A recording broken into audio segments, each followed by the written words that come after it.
Justin, welcome to the show, man. It's good to have you on. Looking forward to this conversation. Well, awesome. Thanks for having me, man. Hey, you bet. We've recently met and you got a lot of cool stuff going on. You're a podcast host yourself. We were chatting a little bit about that offline, but you've had an interesting journey from 9 to 5, from W-2 employment to entrepreneurship. So let's jump into that and then we'll get later on in the conversation about, what your business is and who you help and how people can get in touch with you. Yeah, it's been a long journey. So I guess we can start from the beginning. At high school, joined the Marines, spent 6 years in there, became a poker dealer while I was in college, and then a professional poker player after college. And then once I went dead broke from that, I started my career in affiliate marketing 14 years ago. And then I had been just a traditional job jumper, like going to the next opportunity, working for companies. And about 6 years ago, I took the leap to build my own agency and do consulting on managing affiliate programs. And I built my own online course that teaches affiliate management using all the skills that I learned throughout the years. And that journey then started my love-hate relationship with entrepreneurship and my necessity to feed my family. Every once in a while, I would work 6 months as an entrepreneur, get a job for a year, ultimately get bored or complacent with that job, and then go back to entrepreneurship for another 6 months and try it again. And rinse and repeat, Yeah. job jumping. And then finally, today I am 13 months sober from W-2s. Well, congratulations. The first step, what do they say, is admitting you have a problem, right? So I'm glad you brought that up, and we'll get into, everyone thinks that being an entrepreneur is all, roses and rainbows. It's definitely not, but there's some great stuff behind it as well. Poker player to affiliate marketing. How did you land on that? That was, yeah, interesting story.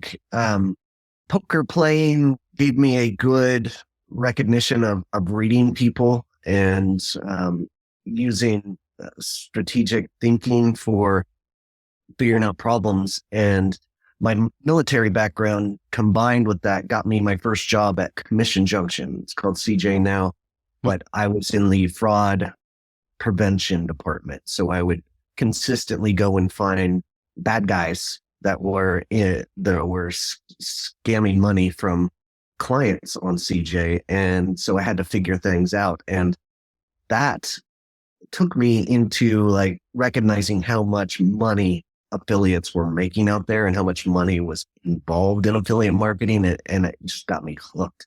And I wanted to do anything I could building partnerships. And that kind of launched me into like my love for affiliate marketing.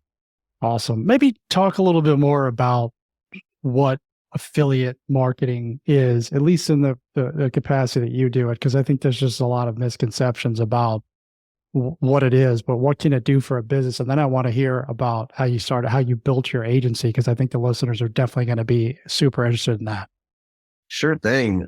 So affiliate marketing in its core is one website has traffic to a specific niche, and then there are brands over here that need that traffic and couldn't sell something. And the brands, the publishers, the affiliates, they send that traffic to the brands. And if the brand makes a sale, they ship back a commission for sending that traffic over. And in the middle is tracking platforms, your commission junctions, your impacts. So there is a giant ecosystem in the affiliate world where millions of players are involved and trillions of dollars it's I don't know, 20 billion dollar industry. Like as of this year, I can't remember the exact stats. I should know that really, but the industry itself is very large. And what was the other question? I'm sorry, Brian. When did you start? That's right. Billions is plenty of money. There's enough to go around. So the industry's huge, Sure. but when did you decide to build your agency? You said it's been 6 years.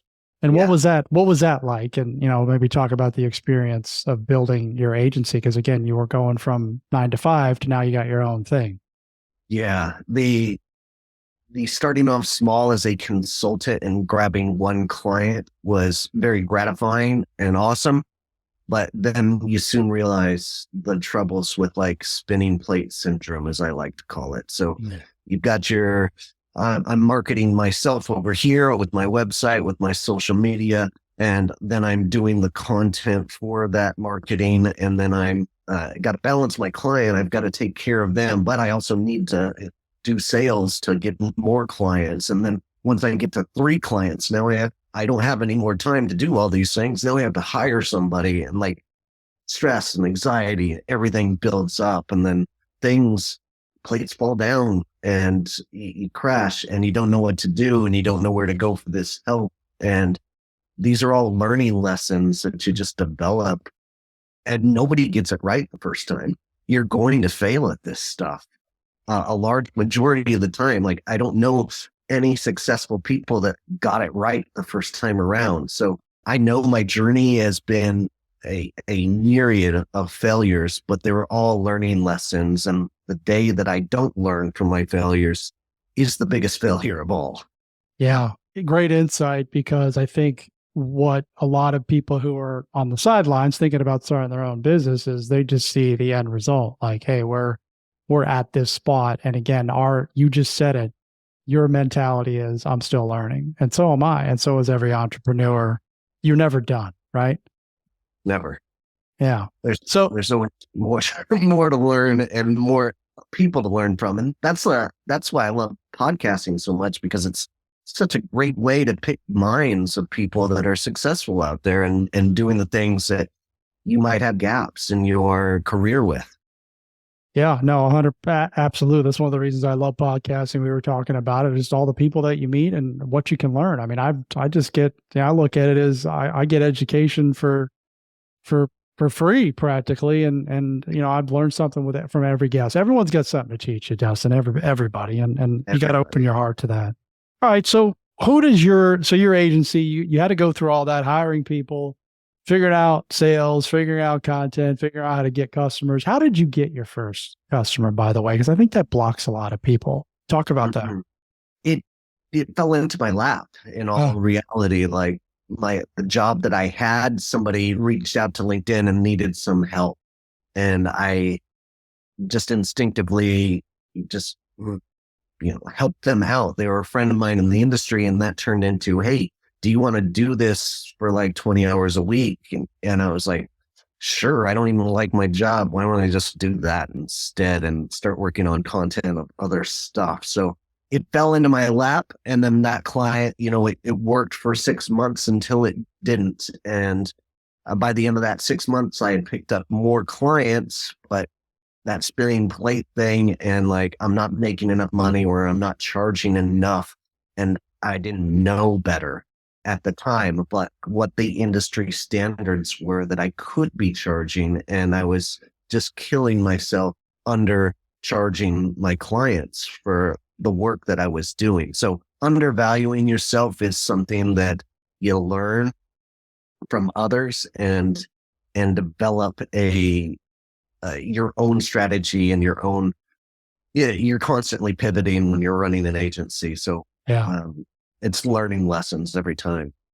I'm glad you brought that up. A lot of people listening to the show either have some type of side hustle combined with a 9 to 5, or maybe they're a solopreneur. Like they're doing everything in the business, wearing all the hats, and they're not charging what they should be charging in fear of not getting any work.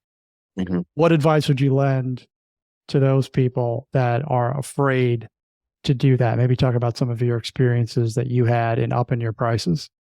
Well, first off, I would go to mentors that are authorities in the industry and reach out to anybody you can that will give you a response, or anybody that you've met at a conference in the past and was friendly with you. So like, just pick their brain for 15 minutes if they'll allow it. I think some of my earliest mentors were CEOs of agencies that were open to communicate like how much they were charging. And like, that was very eye-opening to me, because I remember my first client, they asked me what my hourly rate was. And I was like, $25 an hour. I'm like, and like looking back on that, like I broke my back for less money than I was making at a full-time job with benefits. And like, I just didn't understand what I could possibly charge. And nowadays, if I'm doing hours a la carte, it's over $200. If I'm doing multiple, it's over $100. Like, you just don't know what your worth is until you start asking what the industry rates are. And you can get that by just asking people that are doing this on their own. And people are more than willing to help, I find, especially in the affiliate industry. It's a very niche community, but everybody's helping each other out. The WordPress community is much like this, but other communities aren't as lucky, I would say. Yeah, no, that's good. Good advice, but charge more is the lesson here. All right. So Sure. talk about your agency and who you help and kind of the mechanics of that. Cause I mean, me personally, I'm super interested in it because, I have a business and affiliates. I mean, I know you'll agree and you'll have some insight here. It's a great way to grow your business.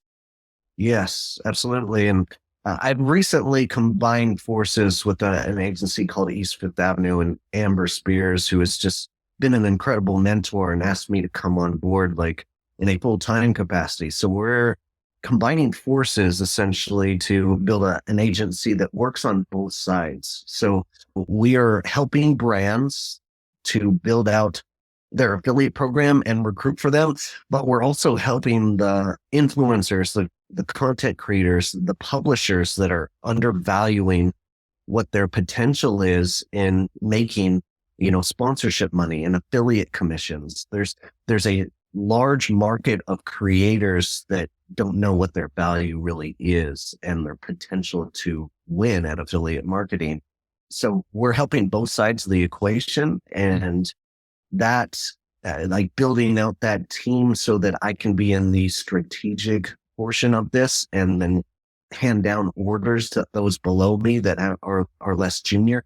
That is an equation that I've gone through once before at another agency. So I got that experience, but you've really got to get your hands dirty in the early portions of the agency life, Yeah. essentially. What's the opportunity for, you said creators, brands and creators. What's the opportunity for, I think you say creator, I'm just thinking, someone who's got maybe a couple 100,000 followers on TikTok or wherever, maybe you have a different definition and they're not monetizing, or maybe they are monetizing, but they're missing the boat. Is that Yeah. where we're going to? So what's the opportunity for them? Maybe give an example if you have one. Yeah, sure thing. There are plenty of influencers / creators out there that have a large following, but don't know really what to do with it or how to monetize it. And the first step that I would even consider is think about the brands that you really believe in that your audience would resonate with. So like list them out, just put a list together. And then you look at this list and you say, okay, do they have an affiliate program? We can go join it today, right?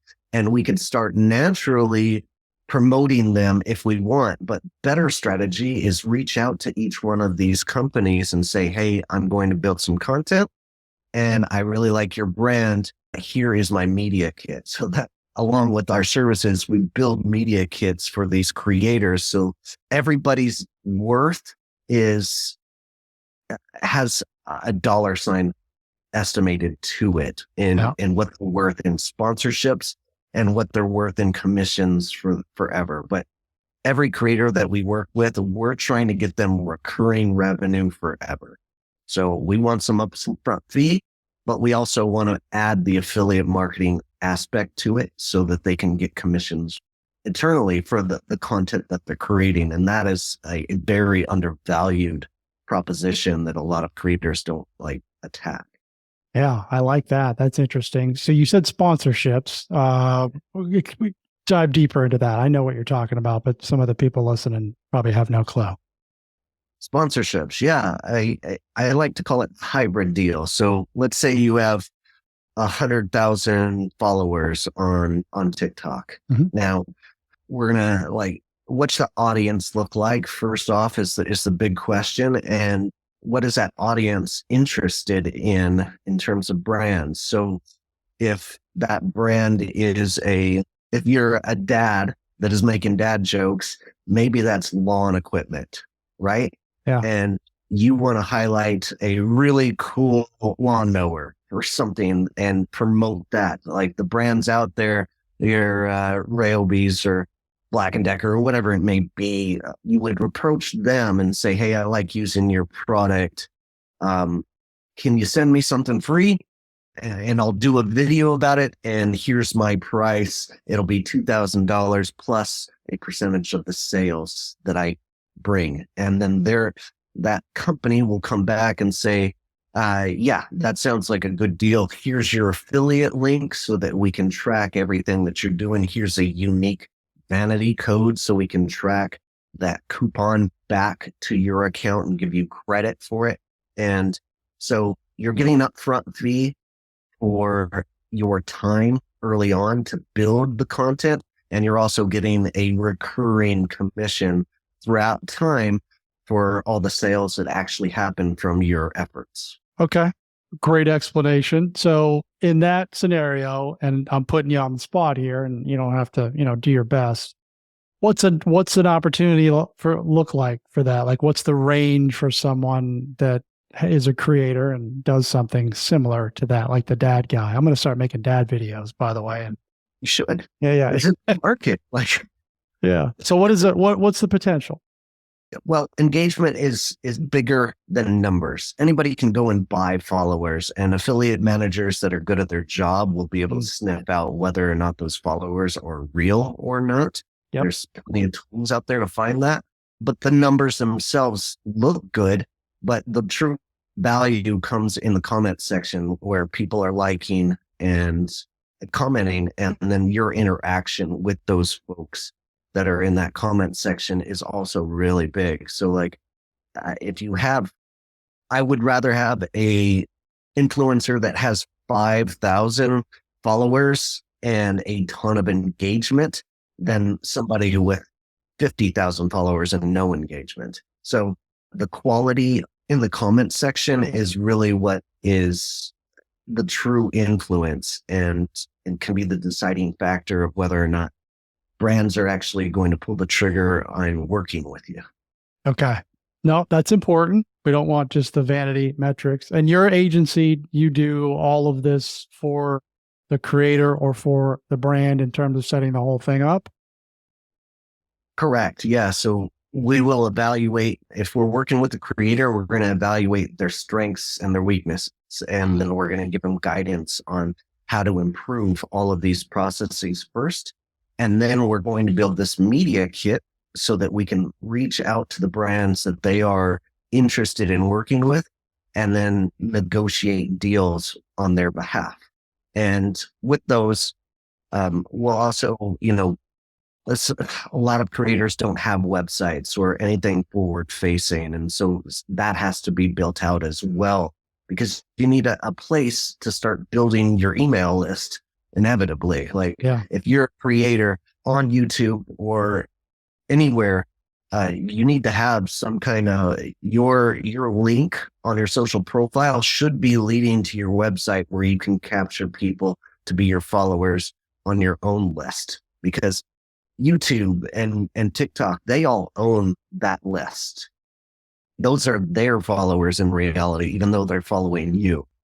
But if you bring them to your website, give them some kind of piece of content that is going to be appealing to them, then we can capture the email and we can hit them up once a month, once a week, whatever it may be, and sell them things that you believe in, or maybe your evolution of your business is turning into something else.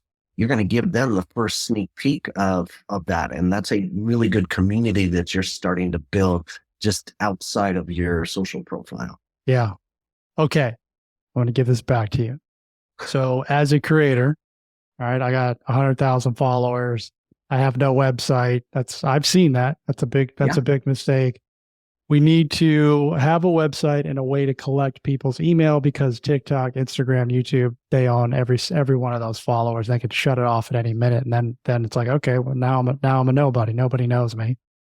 So have the lead magnet, a way to collect emails, have it be awesome. I have lead magnets. I think your lead magnet's got to be pretty awesome and not just something that's fluff. Do you have any thoughts on that? You could go very super simple on your site. It's like, hey, just subscribe and I'll send you content that I make every week in one nice spot. And that does just fine for some people, but giving them something of true value without giving away like the farm is a very fine line to walk, right? So if you're trying to sell them something in the long run, if you have an actual product on your website, that's a much different story than just trying to collect their email address for right now. So yeah, I don't have a good answer on what like the right lead gen is because it is so specific to the person and the brand and the audience. So yeah. Okay, fair enough. It sounds like a lot to manage though, Dustin. It really does. Everything that you just said could be a bear on a creator who may just be him or her. Mm-hmm. And that's something that, again, that's something you help with. Yeah, absolutely. And once you get your following up to any channel, up to a 10,000 mark, you're going to have companies start reaching out to you on DMs to try to get you to promote their brand. And that's just a good indicator that you're onto something. And where you find help is on the internet. You can do your basic searches and find some help. Even going on Upwork, like I got my first social help going to Upwork and getting somebody relatively cheap for $30 an hour to help me with and guide me on where to go. Yeah. So you get help where you can, but you have to do it on a slow basis. Like make sure you're getting income first before you start hiring a bunch of people to do the things that you're not very good at. Yeah. Good. Let's pivot a bit back to like the brands or like a company that has something to sell. Like I've got a product, I've got a course, maybe I've got a coaching program. I've got, maybe you have some other examples. What does that look like in terms, like what do the affiliates look like for, I've got this course or this coaching program. How do we attack that? And how do you help? Well, you have to think about it first off, you have to hit a certain threshold with your business before affiliate marketing should be coming into play. Okay. Don't start an affiliate program as a brand until you hit a threshold of a minimum of $10,000 a month if it's a SaaS product and a minimum of $50,000 a month if it's a physical product. And the reason behind that is your brand awareness is really important in the affiliate marketing game. So you're fighting an uphill battle against your competitors if you are not at least to that threshold yet. And the other part of that is there is much better money to be spent digital marketing wise in maximizing the value of your email and your conversion rate on your website before you start inviting affiliates to send traffic to you. Because if you happen to talk an affiliate into sending traffic to you and that site is not converting, now we're in a world of hurt because they're wasting their good traffic on you and they're not going to be promoting you anymore. They're going to go promote your competitor instead. So having a good conversion rate and a good conversion funnel is essential before you start an affiliate program. Good tip. You gave the numbers as well. 50K for physical and 10 for any type of a digital product. Is there a limit to the number of affiliates that any business or brand can have? A limit to the number of affiliates, the partners? Yeah, like what's kind of a sweet spot? Because it seems like it would be, if you have a ton of affiliates, it would be tough to manage that, right? Yeah, well, there's no problem with having more affiliates in your program, but that's ultimately a vanity metric. Like it doesn't matter if you have 10,000 affiliates joined your program. It matters how many of them are bringing in sales. And that number might be 5. I would much rather have 5 sales active partners than 10,000 non-sales active partners. Like, it just doesn't make sense. Like, there is a certain branding aspect to affiliate marketing. So your name's getting out there on more sites and throughout the internet, but there's no real SEO value to it if they're using affiliate links. So it is much more important to be very specific and hone in on the relationships that are going to make a difference in your sales.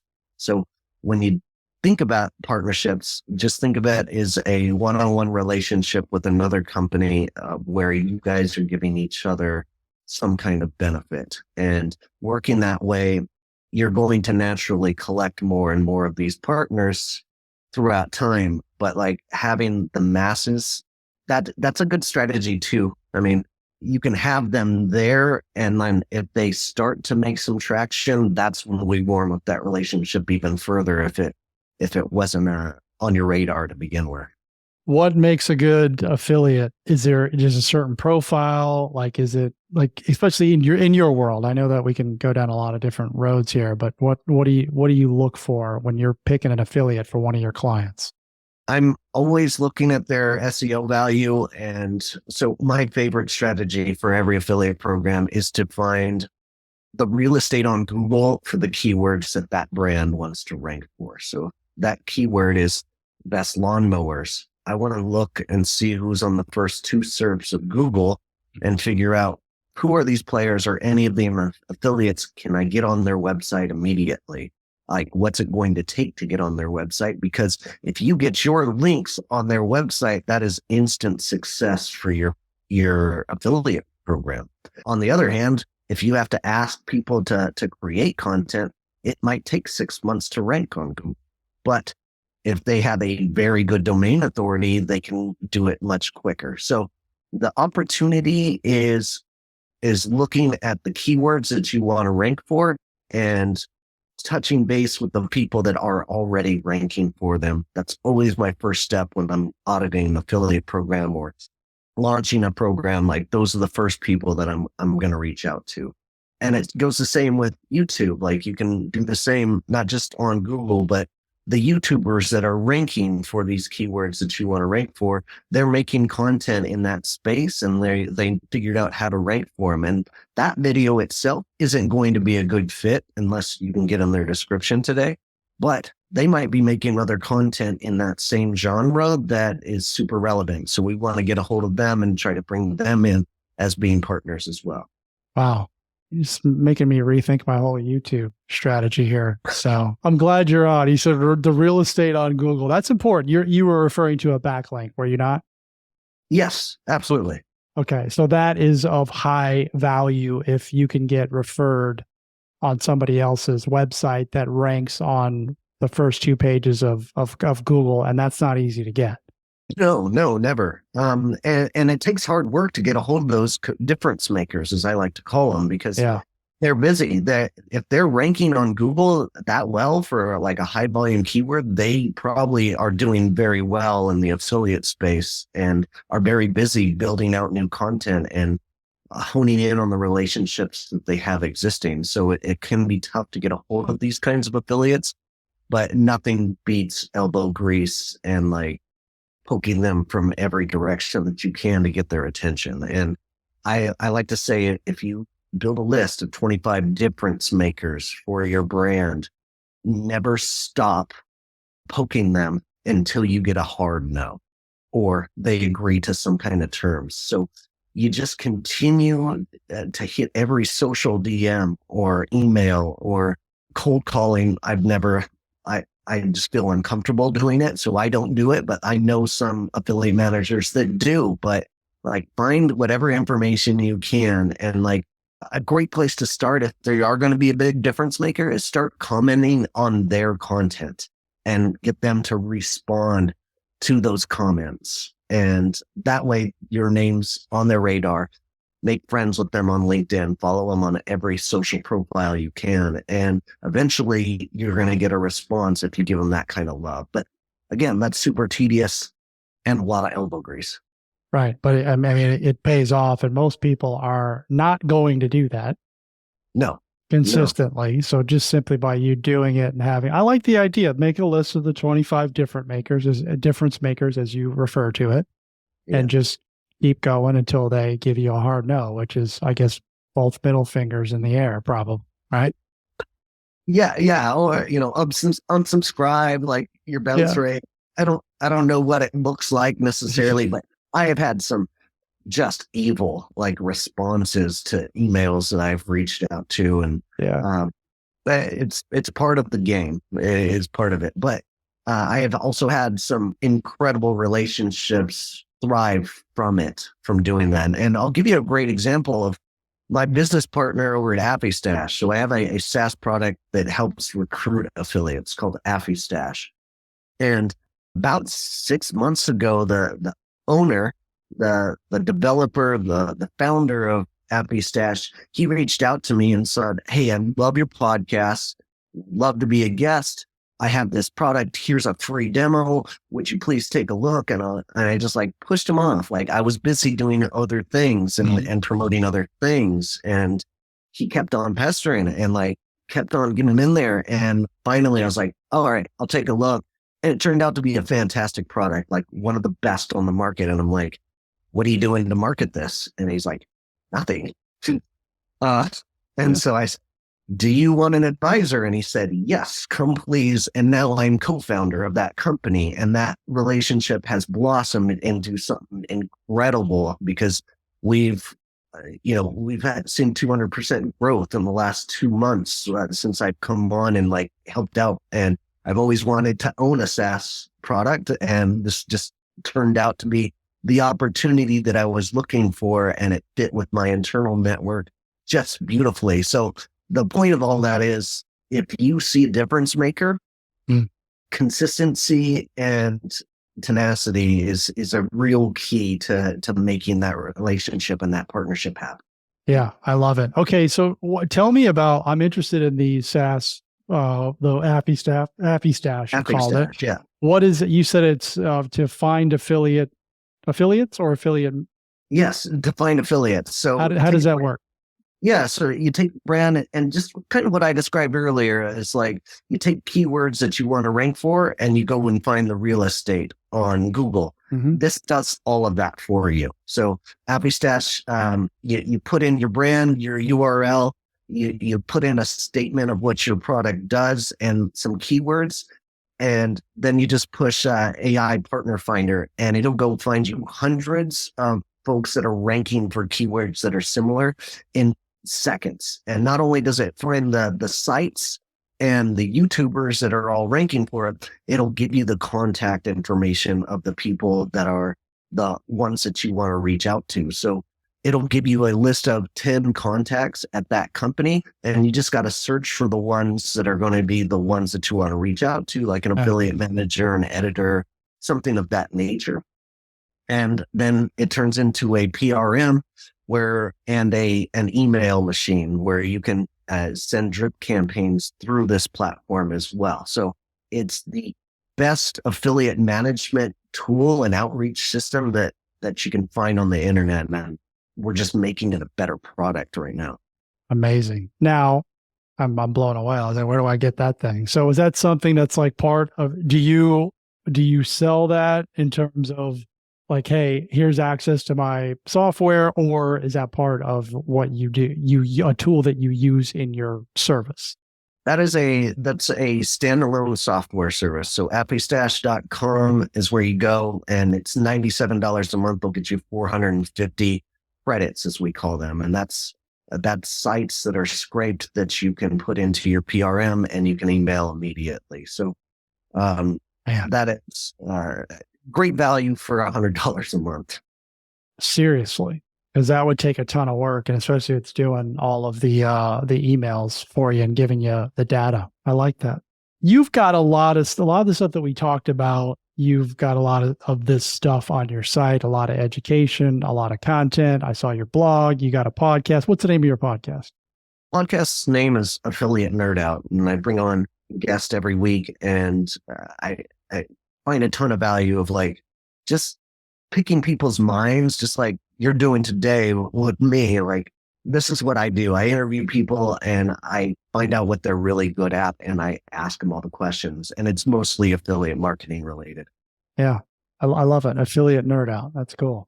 Guys, check the show out. And then where do we go to learn more about just, I mean, we're just, scratching the surface here on the opportunity for affiliate marketing. Yeah. Get a hold of me at dustinhouse.com. I'm super responsive. You can find me on LinkedIn very easily and go to dustinhouse.com if you want more information about all the things that I do, since I own like, I don't know, 4 companies at this point. Like I'm just that in my mind as an entrepreneur these days. Stay sober. Go to 13. We want to make it to month 14. That's right. Awesome. So this has been great, Dustin, and we're working together on some cool stuff. So I'm looking forward to continuing the relationship. But I ask every guest this, I'm gonna put you on the spot, which is we're about to wrap the show up here. Hit me with your best, hit us with your best stuff. Is there a quote that you love? Like, is there some type of inspiration that you want to share? I mean, just give it to us. What do you got? Be part of the solution, not part of the problem. That's my credo. And that's the way I live my life. When people ask me questions, I answer them as honestly as I can. And when you start lying and when you start, you're just going to dig holes for yourself. So I am a friendly person to anybody that is looking for advice, and I like being part of the solution. And that way it keeps me out of trouble forever. It does. It does. Well said. And you had that in your back pocket. You pulled it right out. That was good. Yeah, I like it. It's a credo. Yeah. Yeah. Awesome. Dustin, appreciate you, man. Thanks for being on today and sharing your knowledge. I learned a bunch, and I know everyone else did too. Yeah. I look forward to having you back on. Everyone make it a great day. Lots of fun. Thanks for having me, Brian. Great show, dude. You bet.